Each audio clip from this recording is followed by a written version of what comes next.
Continuación del Santo Evangelio según San Lucas. Cuando tuvo Jesús 12 años, subieron a Jerusalén según la costumbre del día de la fiesta. Y acabados aquellos días, cuando ellos regresaron, se quedó el niño Jesús en Jerusalén sin que sus padres lo advirtiesen. Creyendo que venía con la comitiva, anduvieron una jornada y le buscaron entre sus parientes y conocidos. Mas como no le hallaron, se volvieron a Jerusalén en busca suya. Y al cabo de 3 días le hallaron en el templo, sentado en medio de los doctores, oyéndolos y preguntándoles. Todos cuantos le veían estaban pasmados de su sabiduría y de sus respuestas. Sus padres al verle quedaron sorprendidos. Díjole su madre: Hijo, ¿por qué lo has hecho así con nosotros? Mira que tu padre y yo te buscábamos angustiados. Y él les respondió: ¿por qué me buscabais? Sabías que debo ocuparme en las cosas de mi padre. Mas ellos no comprendieron el sentido de esta respuesta. Y descendió con ellos y fue a Nazaret, y les estaba sujeto. Y su madre guardaba todas estas cosas en su corazón. Y Jesús crecía en sabiduría, en estatura y en gracia delante de Dios y de los hombres. Pueden tomar asiento.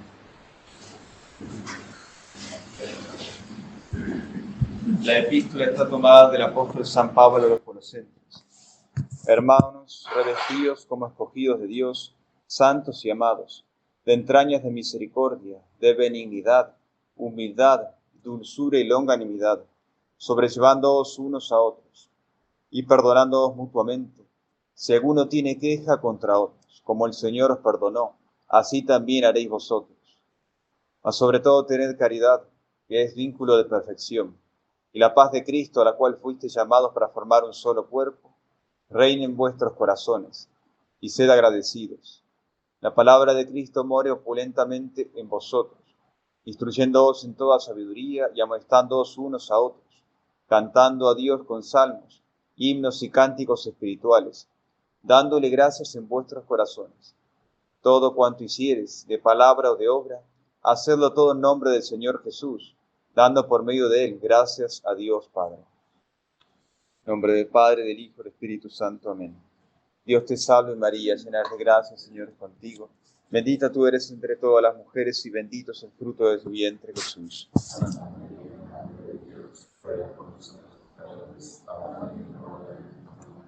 En nombre del Padre, del Hijo y del Espíritu Santo. Amén. Como venimos diciendo en las fiestas anteriores que ya transcurrimos, desde Navidad hasta el presente, esta podríamos considerar que es la última de las fiestas, los domingos importantes que celebramos, donde se narra la etapa de la infancia de nuestro Señor Jesucristo. Ya hemos transcurrido la preparación con el Adviento, nuestro Señor vino, se encarnó y nació entre los hombres en la Navidad, se manifestó en la Epifanía y finalmente ahora, en la fiesta de la Sagrada Familia, encontramos en el Evangelio que nos narra el día de hoy, la fiesta, el interés que proclama, la vida familiar, la vida dentro del hogar de Nazaret, ya constituido, ya nuestro Señor Jesucristo, siendo niño y creciendo. Recordemos que la etapa que nos encontramos ahora es una de las más largas de la vida de nuestro Señor Jesucristo, diríamos la más larga de todas ellas, y es la que más en silencio pasa, diríamos como inadvertida en las Sagradas Escrituras. Unos pocos versículos dedicados tan solo en uno de los evangelistas, es decir, al día de hoy, de San Lucas, nos narra la vida de la Sagrada Familia.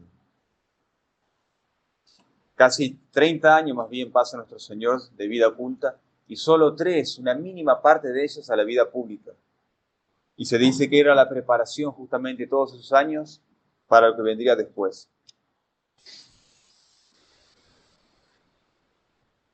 Quien instituye la fiesta del día de hoy es el Papa León XIII.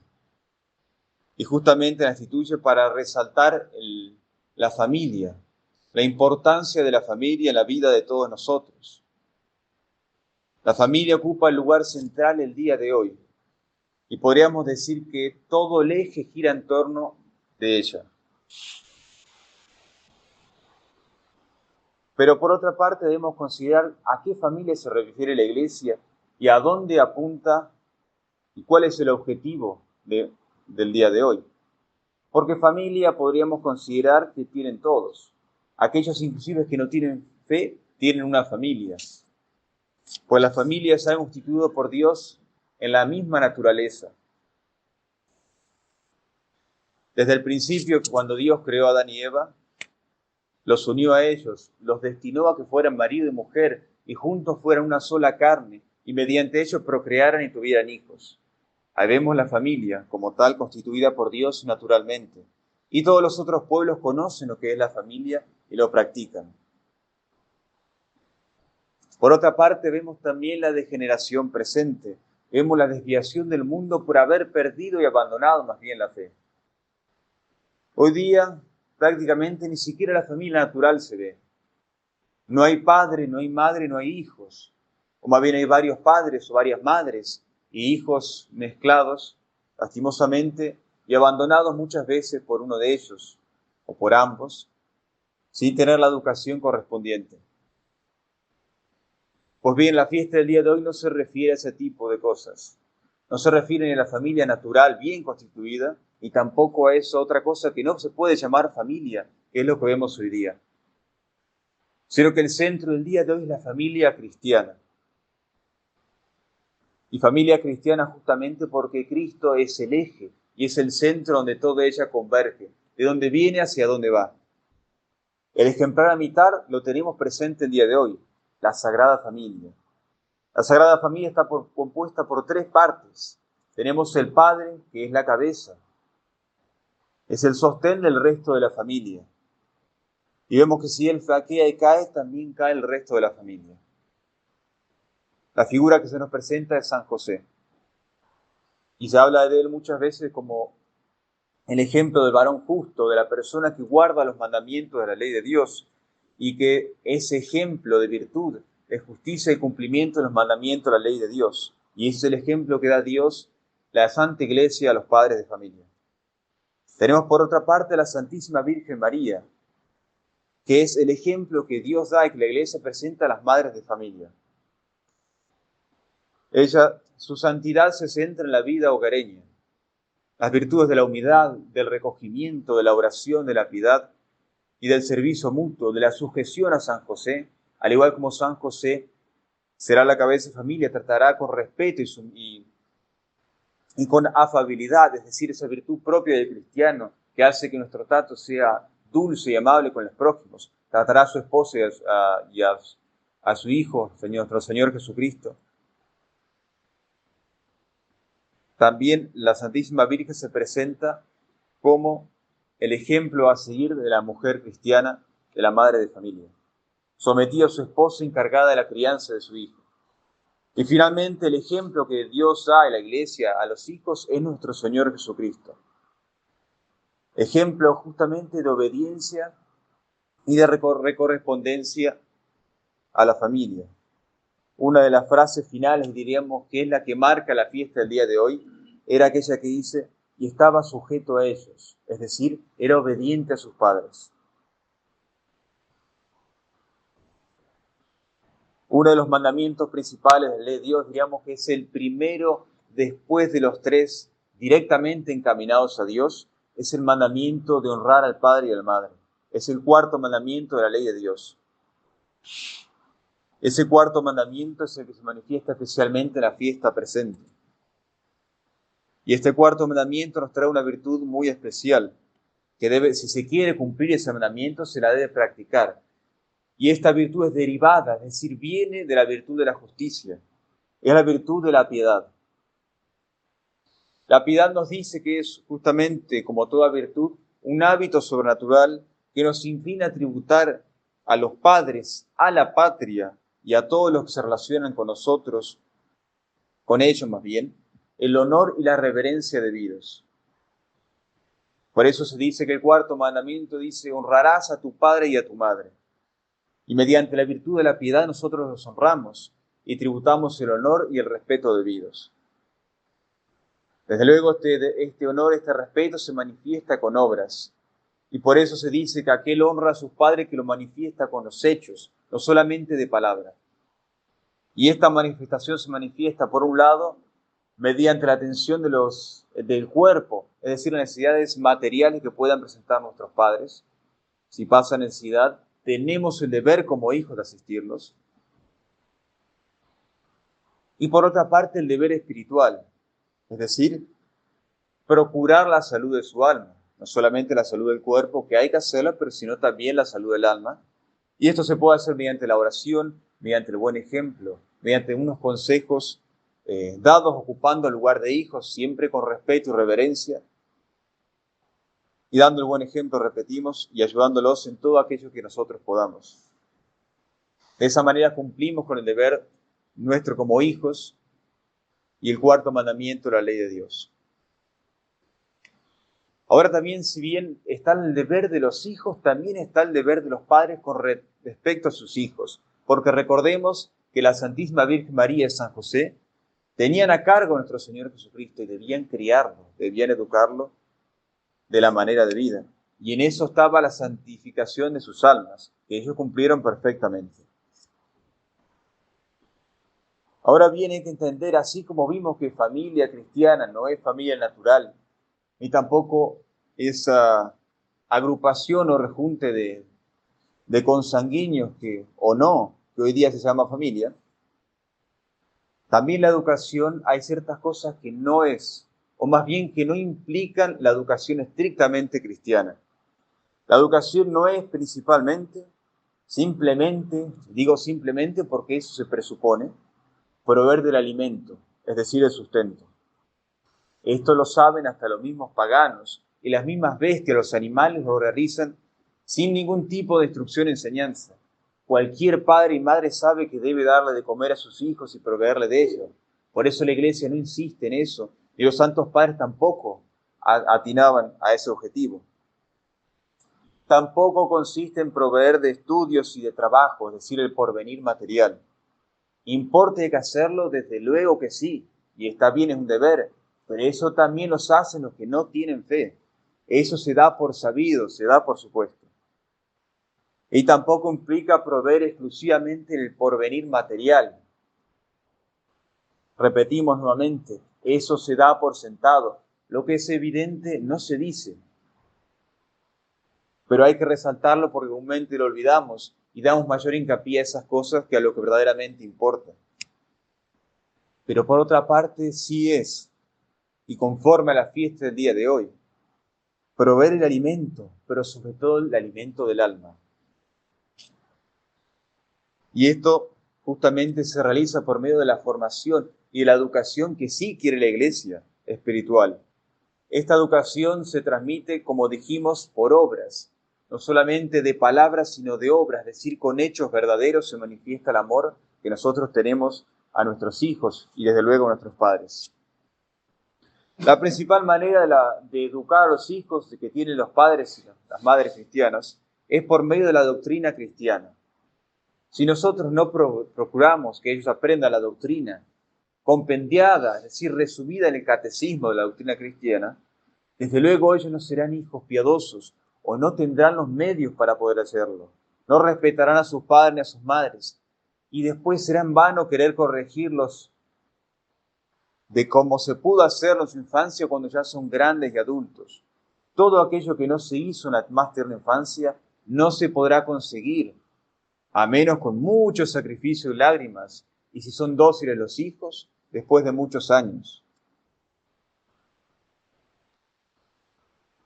También con la vida de oración.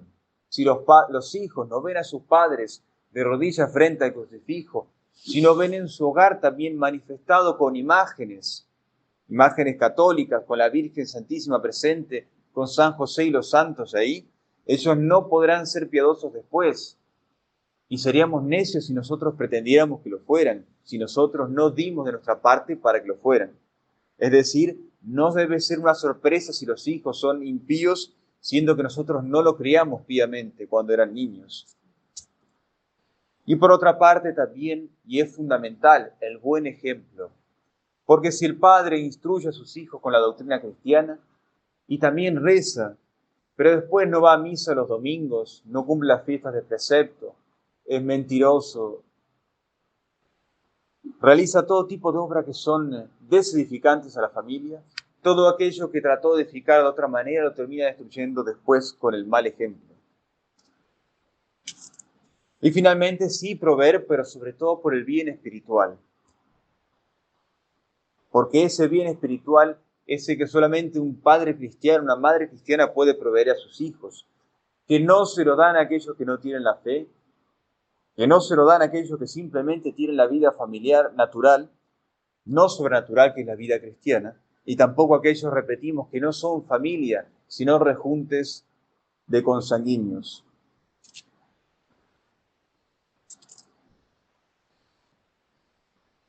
Y encontramos dos obstáculos, diríamos, más bien, para el ejercicio de la virtud de la piedad, pecados opuestos, podríamos decir, que es la palabra apropiada. Todo pecado siempre tiene su razón de ser en dos extremos, porque se dice claramente que la virtud está en el medio. Por una parte, pecados por defecto, es decir, por escasez de nuestra parte, y en parte pecado por exceso, porque nos pasamos del límite debido. El pecado por defecto sería la impiedad familiar, es decir, descuidar la atención debida, tanto material como también espiritual, de nuestros familiares. Si somos hijos de nuestros padres y también de todos los que son nuestros consanguíneos, nuestros más cercanos, y que podemos ayudarles realmente. Y somos padres, la educación de nuestros hijos y de aquellos que están a nuestro cargo. Sea tanto en la parte material, la parte temporal y corporal, como en la parte espiritual y sobrenatural. Si faltamos en eso, estamos pecando por defecto. Y por otra parte también está el exceso. Y este exceso se traduce en el amor exagerado a los parientes, a los familiares.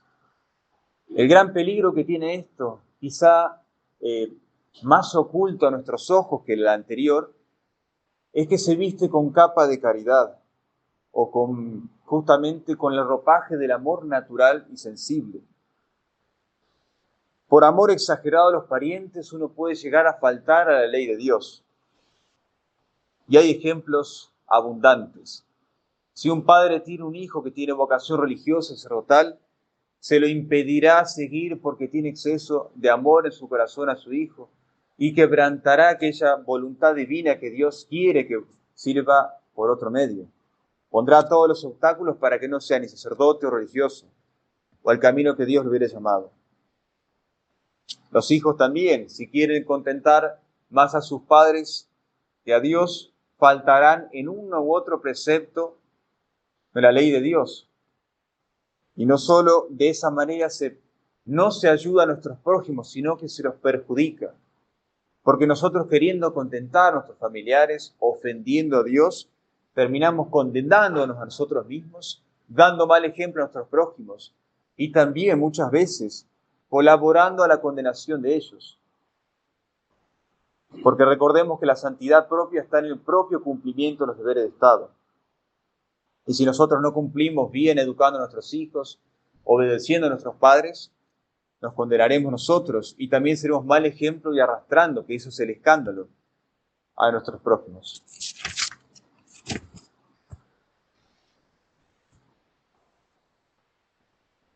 La Sagrada Familia entonces nos presenta el modelo a seguir. ¿Dónde estará entonces la santificación en la familia? Cumpliendo los deberes de Estado dentro de la familia hogareña, es decir, el padre siendo buen padre, cumpliendo su deber, proveyendo por la salud temporal, desde luego que sí, trabajando, esforzándose, pero procurando la educación cristiana de los hijos, llevándolos a misa, mostrándoles el ejemplo en sí mismo, rezando el Santo Rosario en familia, guardando los mandamientos de la ley de Dios.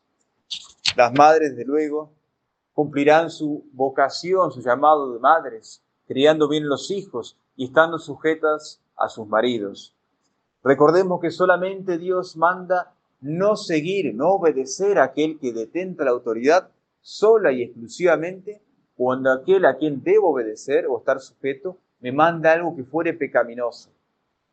Y claramente pecaminoso. Si un padre manda a su hijo a robar, mentir o hacer otra cosa, un sacerdote o quien fuere manda eso, no debemos obedecerle, pero en todo lo otro sí. Y ahí viene finalmente la virtud de los hijos y de todos los súbditos, que es la virtud principal de la obediencia.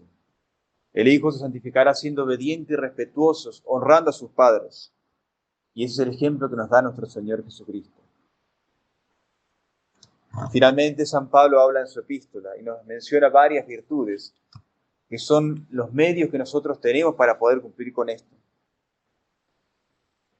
No en vano habla San Pablo de revestirnos y armarnos de entrañas de misericordia, de benignidad, de humildad, dulzura, longanimidad. Y finalmente dice, sobrellevándonos unos a otros y perdonándonos mutuamente. Si alguno tiene queja contra otro, como el Señor os perdonó, así también haréis vosotros. Absolutamente todos y ninguno de nosotros puede decir que no tiene queja de sus prójimos. En la familia es muy notorio esto, los hermanos se pelean con los hermanos, los hijos muchas veces resisten a obedecer a los padres y hay discusiones entre el marido y la mujer y también con los hijos. Pero San Pablo nos presenta ahora la manera de hacerlo y la Sagrada Familia nos da el ejemplo visible y tangible del día de hoy. La caridad entonces, la piedad, hace que nosotros podamos sobrellevarnos las cargas los unos a los otros, a nivel familiar natural de sangre, desde luego, y también a nivel comunidad, porque también la misma comunidad es una familia, si bien sobrenatural y espiritualmente. Miremos todos entonces cada uno nuestros propios defectos, miremos entonces también a la Sagrada Familia el ejemplo que nos da, y recordemos que todos nosotros, si queremos también imitar, y como debemos hacer nuestro Señor Jesucristo, debemos llevar las cargas los unos de los otros, porque esa es la manera, así como también los pecados nuestros serán perdonados solamente si nosotros perdonamos los pecados de nuestros prójimos, así también nuestras cruces, más bien las cruces que nosotros ofrecemos a nuestra familia, a nuestros prójimos, ellos las cargarán si nosotros también sabemos cargar los defectos, las faltas que los demás hacen con nosotros, porque también nosotros cometemos faltas y somos molestos muchas veces para con nuestros prójimos. Pidamos a Dios entonces la gracia, especialmente el día de hoy, de soportar las cargas los unos de los otros y que Dios infunda en nuestro corazón el don de la piedad, para que podamos cumplir este mandamiento y seamos verdadero ejemplo en el lugar que Dios nos haya colocado, y nos preserve también de esos dos pecados, uno por defecto y otro por exceso, para que perfectamente en la unidad, en gracia de Dios, podamos poder cumplir ese mandato. Y realmente se puede decir nosotros, era subit ilis, y estaba sujeto a ellos, porque sujetos siempre tenemos que estar, sea nuestros padres, sea los sacerdotes, sea una autoridad que esté por encima de nosotros, pero sujetos en conciencia y en gracia de Dios, como quiere Dios nuestro Señor, no como tirados a las puertas y llevados, encadenados como esclavos y de mala gana, sino de corazón, sujetándonos, porque es esa la voluntad de Dios. Ave María Purísima, en nombre del Padre, del Hijo y del Espíritu Santo. Amén.